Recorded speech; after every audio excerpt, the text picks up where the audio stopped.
Assalamualaikum warahmatullahi wabarakatuh. Alhamdulillahi rabbil alamin. Wassalatu wassalamu ala asyrafil anbiya'i wal mursalin Sayyidina Muhammadin wa ala alihi wa sahbihi ajma'in. Allahumma salli ala Sayyidina Muhammad wa ala alihi wa sahbihi wa man tabi'ah ila yaumil qiyamah. Rabbi shrah li sadri wa yassir li amri wahlul 'uqdatam min lisani yafqahu qawli. Amin ya rabbal alamin.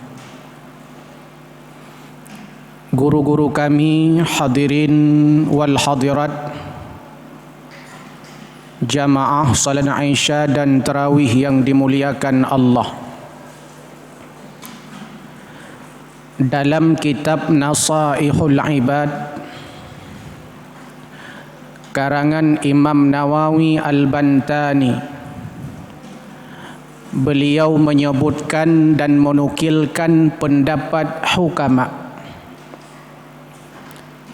Kata sebagian hukama, arba'atun hasanatun walakin arba'atan minha ahsan. Ada 4 perkara yang baik dan ada 4 perkara yang lebih baik. Arba'atun hasanatun walakin arba'atan minha ahsan. Ada 4 perkara yang baik dan ada 4 perkara yang lebih baik. Pertama, kata hukama, al-haya'u minar rijal hasan walakinnahu minal mar'ati ahsan. Malu pada diri laki-laki baik, tapi malu pada diri perempuan jauh lebih baik. Kita faham bahawa malu merupakan salah satu dari akhlak terpuji. Bahkan baginda Nabi menyebutkan malu itu bagian daripada cabang-cabang keimanan. Hingga malu disandingkan oleh Nabi sallallahu alaihi wasallam dengan iman. Beliau menyebutkan al-haya'u wal imanu qurina jami'an. Malu dan iman bergandengan. Wa in rufi'a ahaduhuma rufi'al akhar. Bila hilang salah satunya, hilanglah yang lainnya. Malu itu seperti 2 keping mata uang, tidak bisa dipisahkan. Bila malu hilang, lama-lama iman juga akan hilang. Bila iman sudah hilang, malu juga akan hilang. Bahkan Nabi menyebutkan, Allah kalau seandainya ingin mencabut iman pada diri seorang hamba, yang pertama dicabut rasa malunya. Sebab kenapa? Nabi juga mengatakan, al-haya'u la ya'ti illa khair. Rasa malu yang ada pada diri kita tidak akan datang kecuali di belakangnya akan lahir kebaikan. Ketika punya rasa malu, lahir kebaikan demi kebaikan. Ketika tidak punya rasa malu, akan lahir pula kemaksiatan dan kejahatan. Kenapa orang berani bermaksiat di depan publik? Karena dia tidak malu dengan lingkungannya. Kenapa orang berani bermaksiat secara sembunyi-sembunyi? Karena ia tidak malu dengan dirinya dan tidak malu dengan Allah Subhanahu wa ta'ala. Berapa banyak hari ini orang-orang yang hilang rasa malunya gara-gara perkembangan teknologi informasi. Urung gadah malaya gara-gara Facebook. Urung gadah malaya gara-gara Instagram. Urung gadah malaya gara-gara WA. Urang putuh urat malai gara-gara TikTok. Anak main TikTok. Anak muda main TikTok. Teruk bak mawa-mawa ngan abua main TikTok. Mungkin kalau hanya sekedar untuk hiburan, silahkanlah. Tapi kalau sudah mengumbar aurat, mencaci maki, menghina, menyebarkan hoax, hate speech, ujaran kebencian, itu yang dikembangkan. Hilang rasa malunya. Ketika malu tidak ada, akan hilang iman pelan-pelan. Maka siapa yang tidak punya malu? Pertama, yang tidak punya malu orang kafir. Orang kafir dengan mudah mengumbarkan syahwat. Dia tidak pernah membedakan mana yang hak, mana yang batil, mana yang benar, mana yang salah. Tidak akan dilihat mana yang haram, mana yang halal.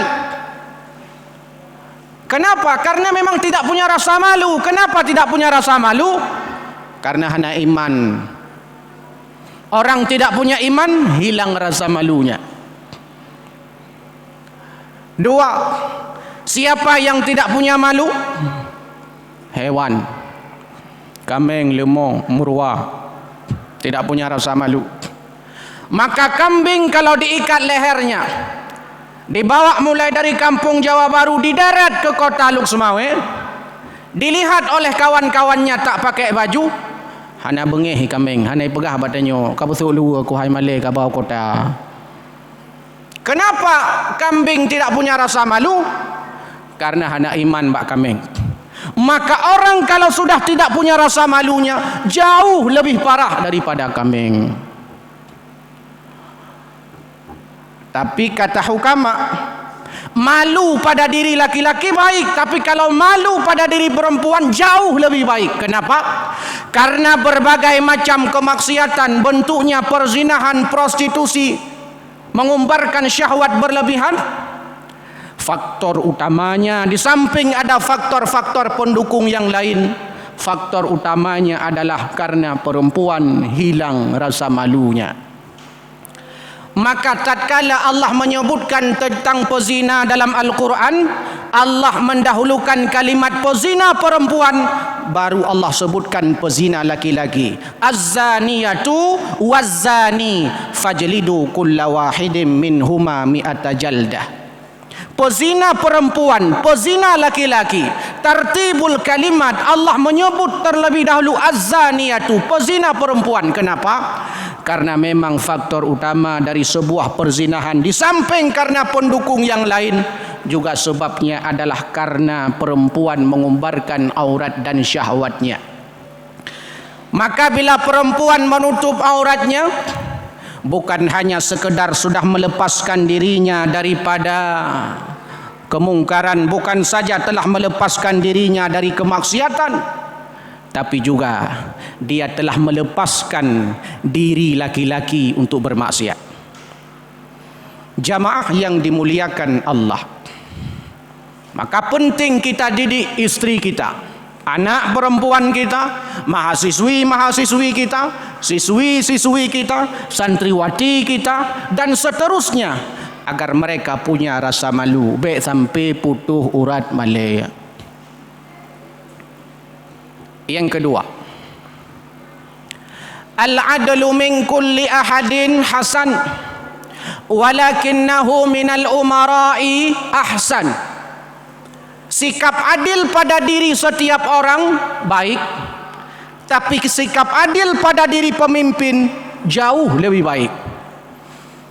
Setiap kita dianjurkan punya rasa adil. Innallaha ya'muru bil adli wal ihsan, kata Allah. Diperintahkan kepada kalian untuk berbuat adil. Adil pada diri kita baik, kata hukama, tapi adil pada diri pemimpin, adil pada diri ketua jauh lebih baik. Dengan seluruh tingkatnya. Presiden harus adil, gubernur, bupati, wali kota, camat, geci, ketua-ketua, ketua komunitas, ketua organisasi, mereka harus punya rasa adil. Aceh ini apa yang kurang? Semua ada. Pu yang kurang Acehnya, hana yang kurang. sumber daya alam melimpah, Aceh. Pengen batu bara pergi ke Nagaraya, pengen emas pergi ke Aceh Selatan. Di Aceh Selatan kan si mayam muh gunung-gunung muh nah. Man pujut le yang mudah nai mengkawin loi nohan. Padahal gunung-gunung muh nai tanyo. Ilon jamun nangon tiro watai kuliah di Jogja, orang Aceh Selatan. Lon tanya, ayah pu kerja di kampung? Kuh-kuh mu. Oh, tengah long kaya kuh-kuh mu. Nak kaya hana gasin. Pati kuh mu mentang gasin. Pengen minyak pergi ke Aceh Timur, Tun Berosa mentang balik bertuh meninggal urung. Pengen gas pergi ke Lok Semawe walaupun tinggal uncitnya aja. Pengen ganja pergi ke Birun lengkap.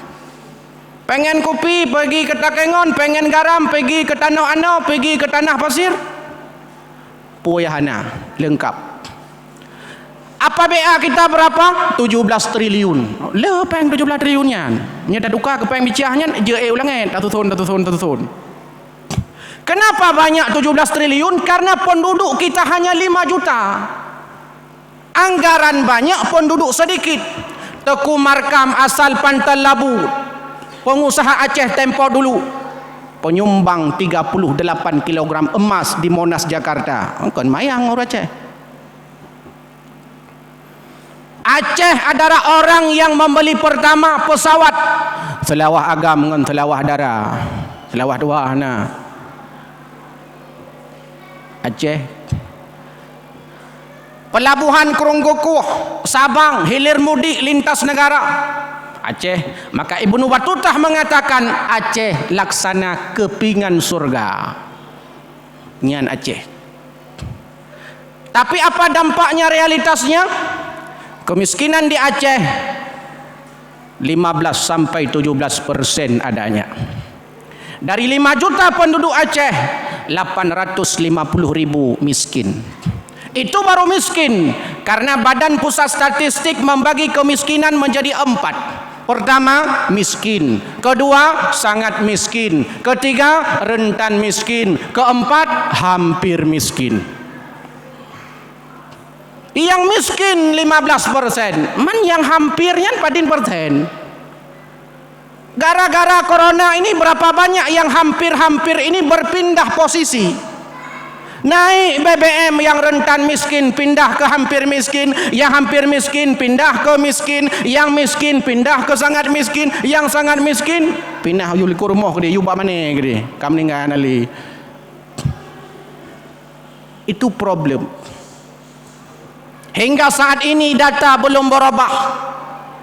Aceh provinsi ke-6 termiskin di Indonesia, number 1 di Sumatera. Payah ada kenapa bahasa Inggris enggak lagak baca. Di Sumatera. Ilok Sumawai pun anak nasyid. Saya baca data BPS. Di Ilok Sumawai itu kemiskinan sekitar 12%, di atas rata-rata nasional juga. Apa yang kurang? Lengkap.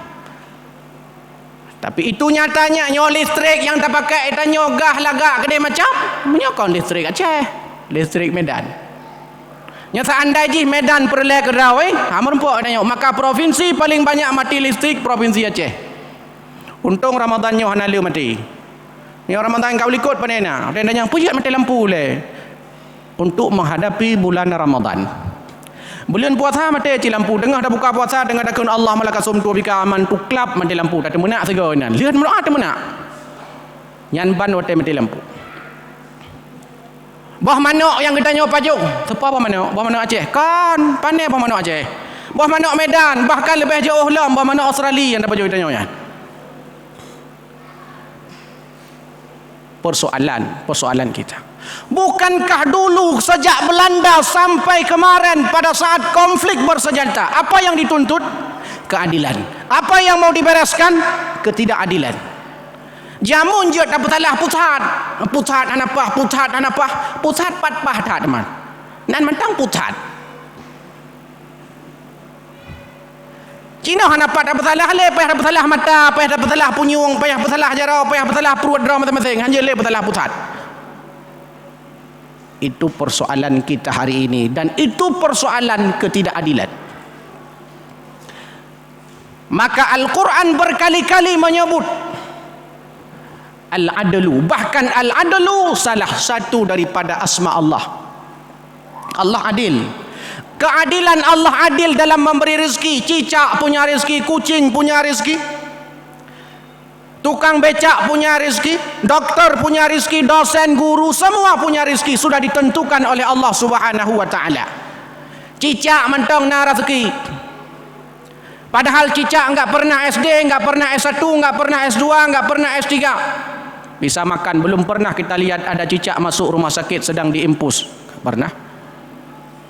Tehat-tehat mentong yang le kena penyakit tanya orang.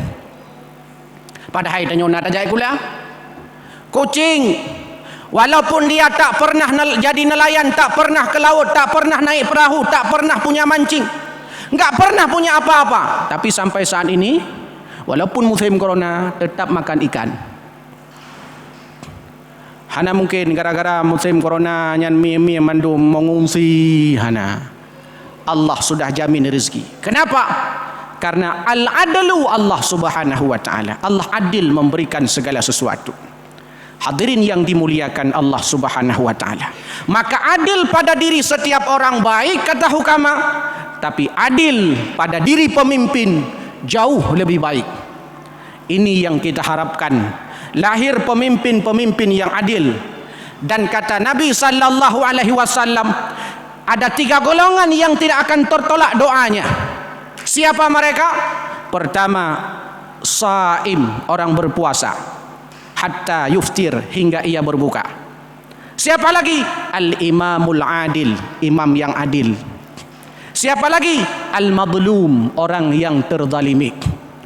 Pemimpin tak adil, kita rakyat terzalimi. Dalam doa tu anapah pemimpin mudah-mudah macam-macam berputuh duna begah, Allah kabulkan. Kenapa? Al-madlum, kita terzalimi. Maka penting lahir orang-orang yang adil, agar lahir pemimpin-pemimpin yang adil. Kemudian yang ketiga, keempat, akan kita lanjutkan besok pagi insya-Allah. Hadanallah wa iyyakum ajmain. Wassalamualaikum warahmatullahi wabarakatuh.